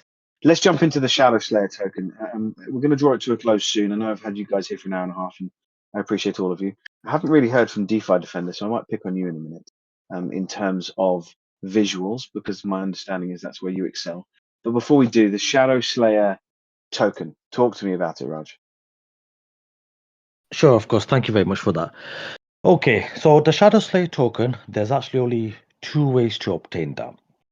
One is for the NFT holders, whether you've got the Dragon Slayer NFT, or if you've got the Dragon Bundle, where you've got the Slayer NFT character cards, which is the reward pool 2, and also the Dragon Key, which is reward pool 3. So what we do is a portion of some of the fees that we get every month, from buys and sells, we, the team, we will buy Shadow Slayer token. So we will mint it, and we will pay the 10% mint fee on that. Okay. And then we will distribute allocation like 20% into reward pool 1, 20% to reward pool 2, and 60% into reward pool 3 for the Dragon Key holders. So that's the first way a user can get Shadow Slayer token. The second way is anybody who buys the Slayer token, when it comes to selling, just so you know, the buying part, there's 15% fee on that, okay, for transparency. Now, when people are selling the Slayer token, there's a 10% sell fee on that. But there's a second selling method, which I call it alternative redeem. This one, what it does is it sells your Slayer token at 5% fee first. Mhm. And then what it does is that USDT, instead of you receiving it, that USDT will mint the Shadow Slayer token at 10% fee. So this actually works out to 14.5% because 100, take away 5% works out $95. And then $95, if you do 10% on that, works out to $9.05. So that's why Mhm. it works out to 14.5% actually. So this is the only way you can actually get a Shadow Slayer token, with the exception of earning it through your NFTs. Right. Now, the Shadow Slayer token, the fee distribution for that on that 10% mint is 3% goes towards the backing value of the Shadow Slayer token in Bitcoin. 5% goes into the trading bots, and 2% goes to the team treasury. So that's the allocation on the mint side. Now, if somebody wants to redeem it, the redeem part is quite cheap actually. It's only a 2% fee, for redeeming it. So this makes it a lot more like, more of the money going to the user when they're selling it, especially for those who got the NFTs. You're just selling it at a 2% fee. The Shadow Slayer token is actually a very, very powerful token because there is going to be a staking system that will be coming out in 12 months plus time. At the moment, the trading bot is already compounding for the Shadow Slayer token rewards, just so you know. And after about 12 months plus, we're going to open up the staking system for that. Now, this staking system is actually going to be very, very exclusive because you will require a high quantity of Shadow Slayer token to stake it, because I want to create it like an exclusive club. I have mathematically designed it where the amount, because it's going to be very limited on how many users can participate in it. I want users who are staking to earn around 5 to 10% every month in rewards from the staking on that, which will also increase over time to 20% a month. Now, you might be wondering, how is this possible? 20% a month. Well, I'm going to explain this part actually right now to you. You might recall in the beginning, I mentioned that we are going to be buying the Slayer token, right? To push the Right. price up. I have already told the community this because, like in our private channel, they get all Mhm. first-hand information. The wallet that's going to be buying the Slayer token, this is going to be a trader just like everybody else, which is going to be buying tokens, and it's also going to be selling tokens in the future as well for profits. Okay. Now, these profits are going to be distributed between the different bots. So it's going to be put into the Slayer bot, which will obviously have more revenue, so it can carry on buying more. You'll be able to buy more Slayer token in the future with the rewards. We're gonna put in more funds into the Dragon bot so that the people who own the Dragon key are getting more rewards every month, because I want to push them up to where they're getting $100 at least per key in the future, which I hope to increase to $200 a month they're getting per key in the future, eventually in the long term, of course. Right. And a large portion of those funds as well, profits, are going to go into the Shadow Slayer bot, which is going to be paying out rewards for those who are staking the Shadow Slayer token. And in the long term, because of the limited amount of people who'll be able to participate in that, because they'll be getting the bulk of all of those rewards, they will eventually earn up to 20% a month in rewards from that. Okay. I mean, it's a design that wants to drip feed those external rewards to the community by utilizing the token and the taxes on the token. So, what is effectively happening is you're utilizing the fees that you guys have in place that will be distributed to not only the NFT holders as part of the ecosystem who can get those rewards, but you guys as well, and then looping all the way up to the Shadow Slayer token, which I suspect you guys are going to see as the pivotal token, and perhaps going to suggest most people try and get into that token because, of course, it is supported by wrapped Bitcoin, and with the halving coming up, which you guys have mentioned several times, accumulating wrapped Bitcoin is where you're going to recommend people go to. Do you have an idea of what kind of percentage of your Slayer tokens you'd like to see converted into Shadow Slayer tokens? Well, it's more of a user choice actually, depending on what path they want. People who are actually very, very good at swing trading may want to stick with the Slayer token. Those who are savvy swing traders, so they can take advantage of the like massive swings when calamity event happens, or when people are buying or selling, to try to do swing trading and make high amount of returns. But for people who want things a little bit more safer, and don't want to deal with the volatility, so they want to park their money in something that's like backed by, like Bitcoin, Shadow Slayer token will be the best place to park their money, especially with the Bitcoin halving coming soon. And then the next Bitcoin halving that will be coming in the future, in the next 4 years later, of course. And if somebody focuses on the Shadow Slayer token from the beginning, and they are able to accumulate a large amount of token to qualify to stake, that person can take advantage of being one of the early people who get into the staking, so that they can earn a high amount of rewards from the staking side. Because what I wanted to do was, how like when people who have Bitcoin and they stake their Bitcoin on some platforms, they're earning like what, 1.2% a year on their Bitcoin, Right. So I was thinking to myself, like, what can I do to make it more exciting and, give them that same kind of return that they're used to seeing in our trading bots.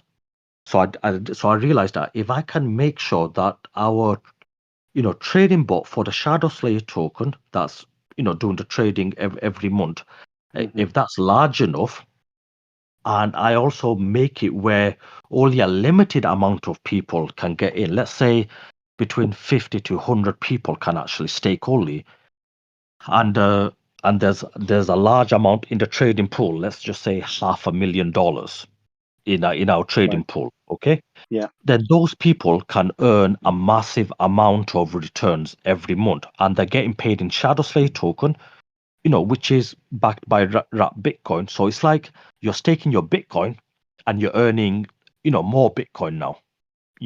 Well, wrap version, of course, of it. Right. Okay, I understand.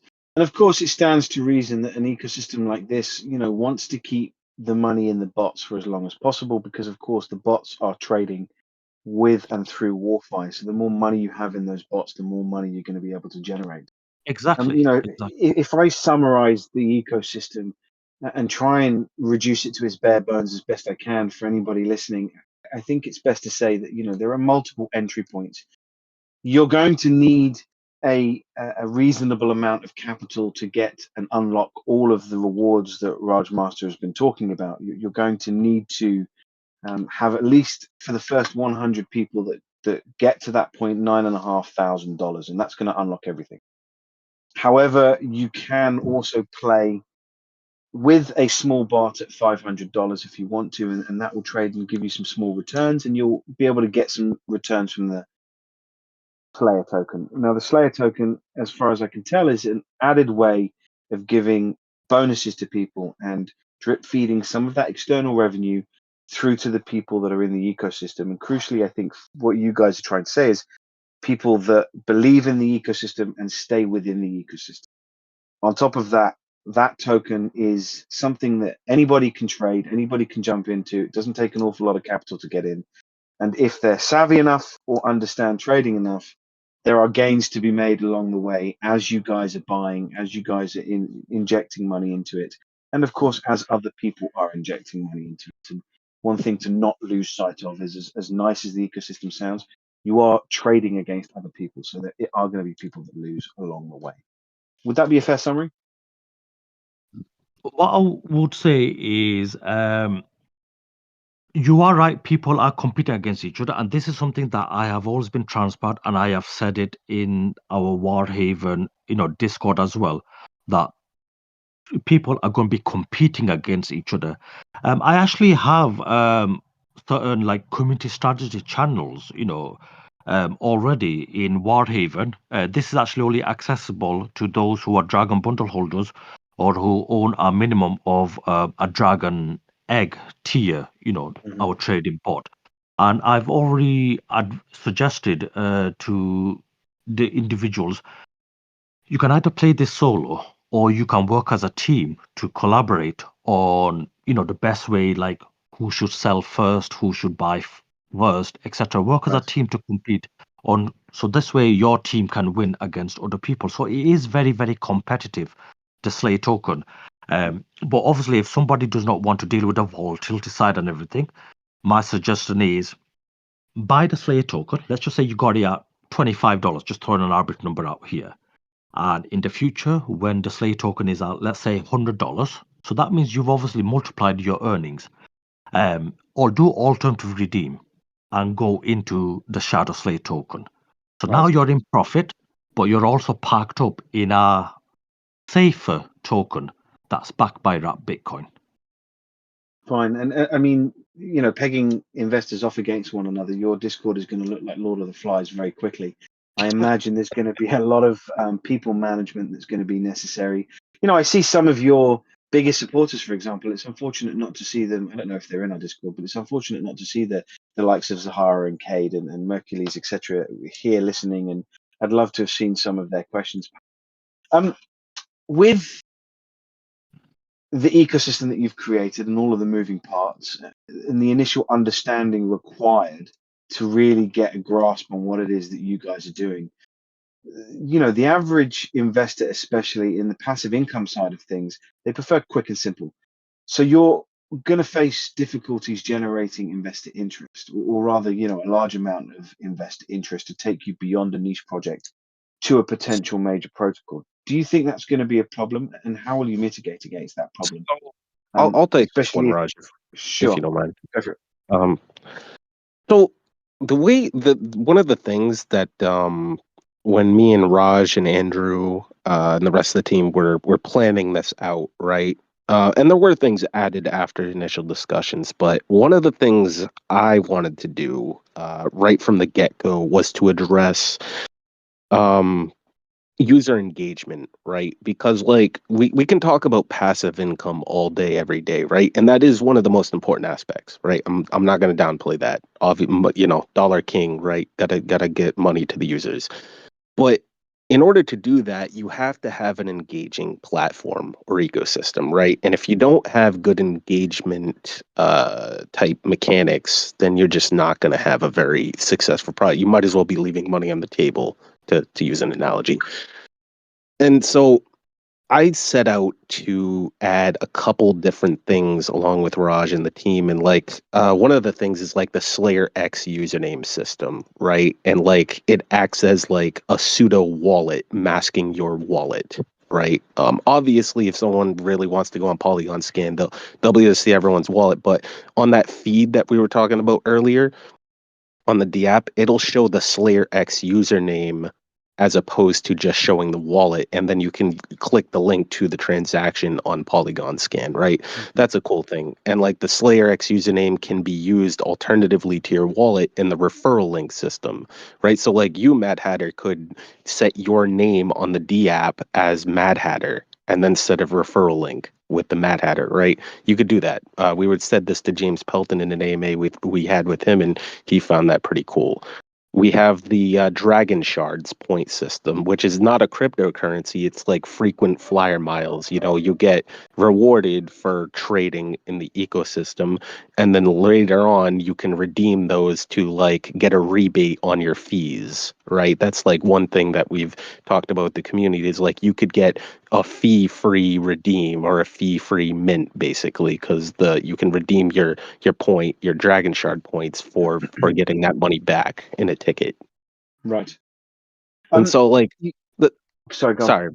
sorry, real quick, one more thing. So like there are all those little things that help drive engagement, and I think that's why I call it a platform, is because I'm trying to really push people to understand, like, and as is Raj, that it's a platform for socializing in addition to making money, right? Right. Okay. Yeah. And I understand.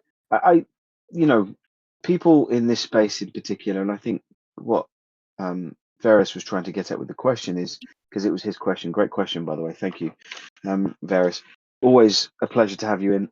Yeah, I think what he's trying to get at is that, when you've got all of this going on, I would say sometimes less is more, and stripping back what you are communicating to people sometimes has a greater effect.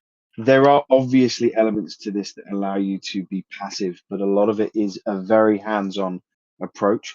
I get the hands-on approach, and I can understand why you've created it that way. I think all of this is boiling down to, and all of the questions that I'm looking at and seeing, and for the most part, things that I've discussed with people. It's the communication is going to be key. I think how you are, and Coach Andrew has already said it, how you translate idea to audience is going to be paramount for you guys. And of course, DeFi Defender, that's where you come in, right? With the graphics and the visuals, and how you really translate what everybody's talking about to a visual. How are you finding that process as we draw this to a close? Are you finding it easy, difficult? Is it something that you're enjoying? How challenging is it for you? It's actually quite enjoyable, only for the fact that I have the curiosity of trying to figure out how all of this ties together. And it's kind of given me the ability to dive in, to ask the questions to Raj and Kevin and to Coach, to see, it's like, how does this actually tie into this, and how does this actually tie into that, and how does the Slayer tie into the Shadow Slayer token, and the bottom line I'm the person that you mentioned is I wasn't in the process of planning and designing the ecosystem. So I'm coming in with fresh eyes, trying to understand it from a user's perspective, from a member or an investor's perspective, saying, how can I make money? How does this benefit me? And I'm trying to put this on paper to help explain to the rest of the community. And so it has actually been quite enjoyable for me, because one, I'm learning, and that's the main thing. And two, it's like, it is important that if I'm going to be putting in a couple $100 a month or $1,000 a month into a project or an ecosystem, I want to know how that's going to benefit me as well. So I'm actually digging deep. Like you have done, I can tell by the questions that you're asking that you've already dug deep into the ecosystem already. And my job in creating these infographics, creating the explanations, I've had to dig deep to have an understanding. And because now that I have the understanding, I feel a lot more confident and in the project itself. It's like there isn't a way for me as an investor to fail. It's built that way to where we will all, in a way, succeed. Right. Great. And before I ask you what the biggest challenge has been for you, I think it's really important to pick up on something you just said. And that is that you now feel more confident because you understand it. I actually think that maybe that's getting to the nub of what some in the community that are struggling with this, what might be filtering into them is that confidence. And how do you get them to be confident in what you've created? What has your biggest challenge been? The biggest challenge, and I think it's everybody's biggest challenge, is there are a lot of moving parts. We've discussed how many different NFTs. We have the whelps, we have the Shadow Slayer, we have the 5 character cards, we have the Dragon Vault, the Dragon Key. All of these tie into each other, And that's kind of the hardest part for everybody. It's like there's a lot of moving parts. So it's like how does one affect the other? And I've been tasked in a way to make it simple, to simplify the explanation and say, okay, this is how it all ties together. And it's a work in progress, really, because there are some things that I didn't know, a week ago, in fact, and that we're trying to develop in and put into the information, the infographics and the explanations of those infographics. And so, yeah, it's a work in progress still. But it's also, that's probably the hardest part, though, to answer your question, is there's a lot of moving parts, and we have to figure out how to tie them all together in a way that the normal, I would say the normal investor, the beginner, from the beginner to the advanced, make it easy for them to understand. Yeah, well, I think, as with most people, especially in this day and age, people want to be able to get information in the shortest way possible. And something that, makes them have to think beyond a certain amount of seconds or minutes is going to immediately create pressure on you guys to then convert those people to interested parties. So certainly infographics and maybe videos that you guys come out with, YouTube tutorials, or some catchy names and phrases that perhaps encompass what it is that you're trying to achieve may well be the way to go in order to translate that information. Gentlemen, I've had you here for 2 hours. It's been an absolute pleasure. I think I'm going to start to wind it down now. There are no more questions coming in. I don't think I have any particular hard questions left to throw at you. I hope the audience have had and managed to get some kind of understanding in terms of what your ecosystem is all about and what you're trying to achieve. Certainly, it's going to take more than just a conversation like this. I am putting the Discord for WarHaven in the community questions section. Of course, to be eligible to win the giveaways that we're going to be doing very shortly, you have to be in the Discord. So please jump in now. Ask any questions that you might have. Great. It's been an absolute pleasure. Thank you guys for coming in. Did you have anything that you wanted to mention that I haven't brought up already? I think you covered most of the stuff, of course. There is one thing about the Dragon Shards point system I just wanted to mention. Okay, now because those points are used for people can get like rewards for that, like USDT. So people can convert those points to maybe get a $50 USDT, $100 USDT, etc., etc. But there is a different speed of growth on them based on which token that you're actually trading with. For every $1 worth of volume that you do with the Slayer token, you get 1 point in the Dragon Shard. But when you do alternative redeem into the Shadow Slayer token, you actually get double the points. So this is something people need to keep in mind depending on what strategy that they're doing, because a person can basically keep on going into the Shadow Slayer token, but because they're also earning points a bit more faster, those points they can convert it into USDT. So that's extra free money that they're just getting. Right. Okay. I mean, I always worry when people say free money. It's money I'll that is explain how. coming. It's money that's coming from somewhere, right? It's just an extra a way of being able to tap into the resource of external revenue. I did have That's one correct. other follow-up question. You kind of sparked my memory for a question that I almost left out. So thank you for bringing that up. It's actually surrounding the Shadow Slayer token and how you guys mint. It comes out of the team wallet. I read that with a little bit of concern because I feel, it puts an enormous pressure on you guys to be even better actors, to not tap into money that might not necessarily be yours, but should go towards the Shadow Slayer token. Have you got thoughts in splitting up the money that is meant for the Shadow Slayer token into a wallet that is specific for that, so that, there is never going to be a point where you guys perhaps think, oh, maybe we might, and I'm not saying you will. I'm not accusing anybody of doing anything at this stage. I'm just saying, why have the temptation there if you can remove it completely? We actually do have a specific wallet in the multisig that is for the minting of the Shadow Slayer token, just so you know.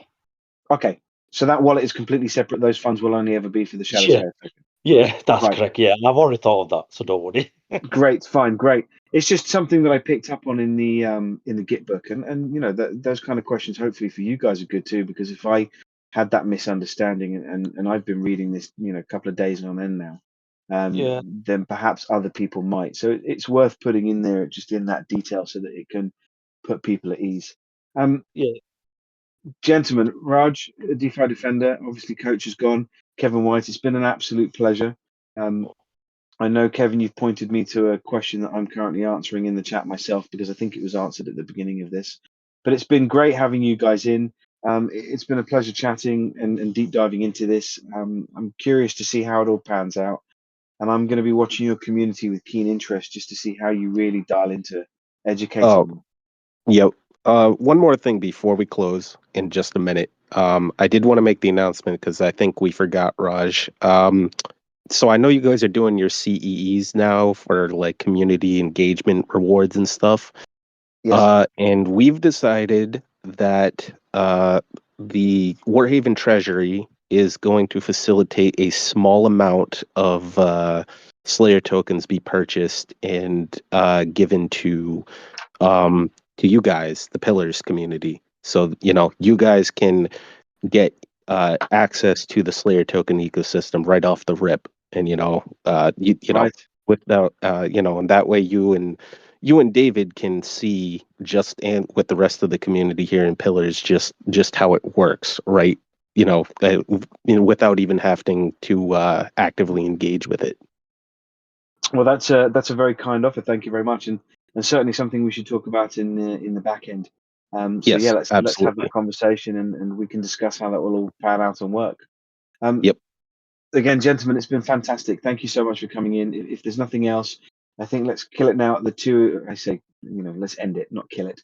At the 2 hour mark, we've done a real deep dive. So let's let people kind of let the information sink in, and I'm sure there'll be some questions that get thrown at you guys in your Discord soon enough. Wow, it's been 2 hours. Time It flies. has indeed. It did fly. We'll do a catch up in 6 months' time. What do you say? Yes, let's do another catch up and see how far along this is. I look forward to that too. Oh, Gentlemen, wait. it's been great. To the audience, thank you guys so much for turning out. Great numbers, of course.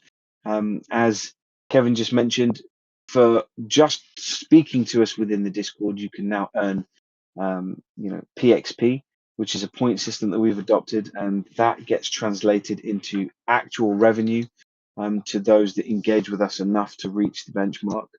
It's something that is innovative. It's a true Web3 model where we value your time. So don't be shy. Have a conversation with us. Jump into the chat. Ask questions here if you want to.